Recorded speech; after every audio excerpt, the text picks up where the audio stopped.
Hello friends, hey, how's it going? It's been a while. I have done any video. Finally getting back to it, and I have some interesting video in the pipeline that I'm planning to do in the near future. Today's video is again on DAX.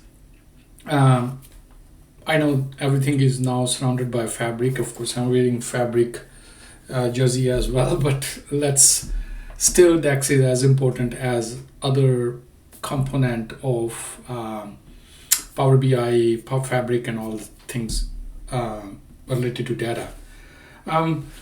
This video is inspired based on one of the project I was doing for one of my client, and I found this one is really interesting. So let's get to it. The video is all about RANKX, rank, and top end functions, how they work when you have a blank values in your data. So let's take a look and see what I'm talking about.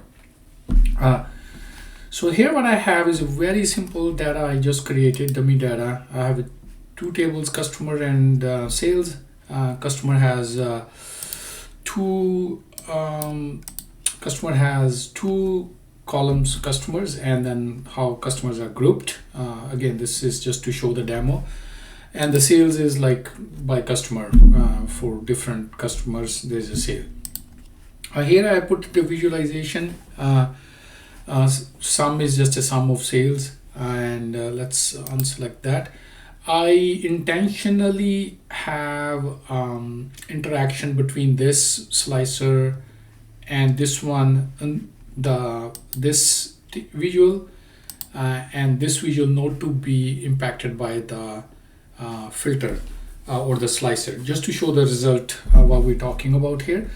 And here I also did one thing. I have right clicked and selected show items with no data, so that I can see all the customers from my customer table regardless of they have a sales or not. So that's pretty much it. So this is our main visual where we have a customer and the sum of sales. Of course, if I select G2, everything filters on G2, and this one, as I said, it's not been impacted by the slicer. So if we look at the G2, some of the customers within that group has sales and some does not have any sales, right? Like D and E under G2 does not have a sales. That's why they are not showing up in here. So that's kind of what the data side of things are. So what I wanted to do is I'm gonna take the ascending as like a ranking from the lowest to the highest. So in this case, if we do the ranking, it doesn't matter, but in this particular example, I just want to show from lowest to highest, but whatever the blank value challenge is, that is still the same regardless of what way you want to ascending or descending your ranking. So let's, I actually already created a measure. So what I wanted to do is a rank by sales, right? On the customer. So I have this RANKX function. I don't want to, there's a lot of blog posts and all the stuff on this, so I just don't want to go into this. So pretty much what we're doing is RANKX, all selected customer, rank by sum, on ascending and dense, like how we want the ranking to happen. So if I bring this measure in here, so what you see here is all of a sudden, of course, this all looks good. 1, 2, because we are going from lowest to highest. So minus negative 200 is the lowest, then 2. And then all of a sudden there is a D and E show up in here. Even they don't have a sale and they are ranked as third, because if you guys know, the blank value is treated as 0. And that's why this is being ranking as third, as a 3, because this is blank value. And as you can see, there is no sales for D and E. And since we do the ranking on all selected customer, which means G2, when I selected group G2, my all selected customer is C, D, E, F, G, H, P, Q, right? All part of that table, all selected. And since D and E does not have a sale, it is ranked as 3. And then it goes 4, 5, 6. 500 is, this is C and F has the same sales, so they're ranked the same. I don't care about ties and all that stuff. That's no purpose of this video. But again, so this is how it is. Now the challenge here is, which is the reason for this video, is that I don't want to rank D and E, and because they don't have any sales. So what I want is, this is 1, this is 2, and then F as my 3, and C will be 3, and then 4 and 5, right? End of the day, this is how it's supposed to be. So what we can do to make our rank function to not include those empty customers. So I was thinking through this. So one of the things what I did is, I probably already have another measure here called rank, and let's delete everything in here just to keep it clean. Forget about the rank order for now, but anyhow, let's keep it there. So we're here what we're doing is, I created a table called customer, and let's see what we're doing here, just to format it to make it a little bit easier to understand. So let's go here. So what I'm doing is all selected customer, then I'm adding a column sum. So at this point of time, all selected customer has this is a virtual table called customer, and has a sum on that, and then I'm saying where it's a blank, just remove those customers, right? And then I'm ranking on this table, and again, sum rank order is just I'm storing the value here. Do I want to from the top to bottom, ascending or descending? So this is ascending, 1 is ascending, and 0 is descending. And then I'm giving the rank order, and then dance. Same thing what we have. So now let's see if this make any difference. So I bring it up. It still does not make a difference. Even we have in our table, we removed where sum is not equal to blank, right?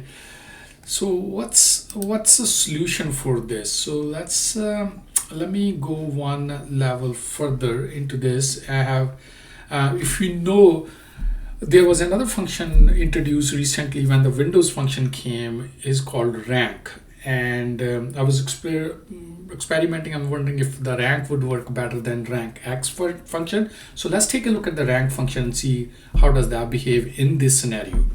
All right, so what we're going to do is we're going to create a new measure using the new rank function and see how does that that works. Actually, I already have that measure, but let's recreate it here. So let's use rank using new. Okay, why it's so big? Rank new 1. So if we go in the rank, it is a little bit different than the rank function. So it starts with the ties, like what you want it to be dense, right? Like that's the first parameter. I don't like this showing up on top of this. So dense, and then we have a relation. Relation is the table we want to pass. So that would be, so all selected customer, right? And then, oh man, this is so painful. It shows up on top of it. And then we want it to be order by, right? How we want our ranking to be done by sum. Again, we're going to ascending or descending. We're going to ascending, and that's pretty much it, right? And keep in mind, there is a I'm going to talk about it. There is a certain other parameters here, how you want to deal with blanks, whether first, last, and all the stuff. But again, I'm going to ignoring that for now, because the purpose of this is we want to not rank blank value at all. It's not like we want to have that the first or the last, but we don't want to rank at that blank value or blank customer at all. So I'm not gonna look into the blank function setting here. So let's do this and then go rank new 1, which we created. Still the same behavior. If you look 1, 2, 3, 4, 5, 6, So it still did not filter the rank one. But this one is interesting just in the rank. When we created the rank function where we filtered on the sum, what it did is it created the one with the sales as a 3, 4, and 5. This looks correct, but again, it is still ranking D and E as a 3, right? Which we don't want to be. So rank new 1 is still the same as original RANKX without filtering for the blank sales. So what we can do here, like, still did not fulfill what I'm looking for, right? For example, if I just want my customer and their rank, it is still doing D and E as a rank for the D and E, which I don't want because they don't have any sale, right? Because and although now the rest of them are ranked correctly, but D and E is still getting ranked. It means either I have to somehow filter these out, but why not? Why I cannot have the rank without ranking these blank ones, right? So again, going back to our rank new 1, which the new rank function we use, it behaved the same one, but again we set all selected customer. So does this work differently if we pre-filter for the blank customer? So I'm gonna go to rank new and get this, copy and paste this one from my rank new. So let's put it here. So what do we say? Customer, again, we are saying all selected customers, and then we adding the column sum to that, and then now it gives us a table of customer with the sales, and then we are filtering for the blank ones, right? And now on the return, what we're going to do is we're going to say I don't want all selected customers because it's already been, I created a table. So dense, which are my ties, how we want to deal with that. Customer, order by sum, ascending, the same thing. So now if we go rank new 1, we updated that and bring this in here. So this works great, right? Now what you see here is D and E has not been ranked. So this is good, right? I wanted to 1, 2, 3, 4, 5. This makes sense. So if I now remove my original rank measure, so now I get a really neat and clean output what I'm looking for. D and E does not have any sale. I didn't want to rank those ones. And then 1, 2, C and F is a 3, and 4 and 5. So it means the rank functions work a little bit differently. If you filter the data, I filtered in this particular case in the rank new 1, I created a virtual table and pre-filtered my customers and then ranked on that. It did not rank the my customer which does not have any sale.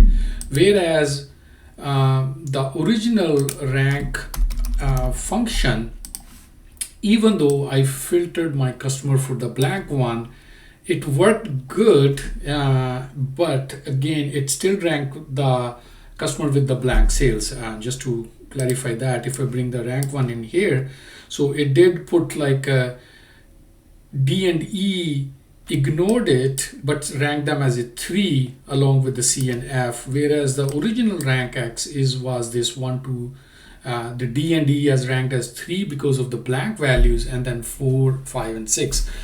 So end of the day, we have 3 different flavors. We have a RANKX original. It filtered the empty one, which we didn't want it to. We created a virtual table, filter the blank values, and it gave us the good result. But again, D and E are still getting ranked. But with the new rank function, the window function, I ranked it, pre-filtered my table, created a virtual table with filter the blank values, and then now I'm getting the correct values. So again, in this example, we just saw how the blank can be, when you're ranking over blank, can be really a bit of a challenging, and you get some unexpected result. So you have to be really paying attention to it, like when you're ranking on this. Because the reason for this video is because I was working on a project where this was very critical, and I was getting all sort of different ranking for the blank values because all the slicers placed on, and the dimension table was very small, but I was still getting incorrect ranking and all this stuff. Eventually I end up using the new rank function, created a virtual table, pre-filtered the values, and then used to rank on top of that. I'm going to stop this video here. Actually, there's after you rank, there was another use case in that particular project which I was working on, and we need to create the top and you know, remove the blank in there as well. So that was a really different kind of output I was getting. So in the next video, or so-called the part 2 of this, we will look into the top n with the blank values. How does that work? And also try to find out what is the solution to overcome the blank values for the top n as well. Stay tuned for the next video, and don't forget to subscribe to my channel. Until next video, have a great day, and soon there will be a lot more videos. Don't get carried away with all the Fabric stuff. We still have to do with the basic Power BI reporting and visualization and all these kind of analysis we have to do. Take care, enjoy, have a good one. Cheers.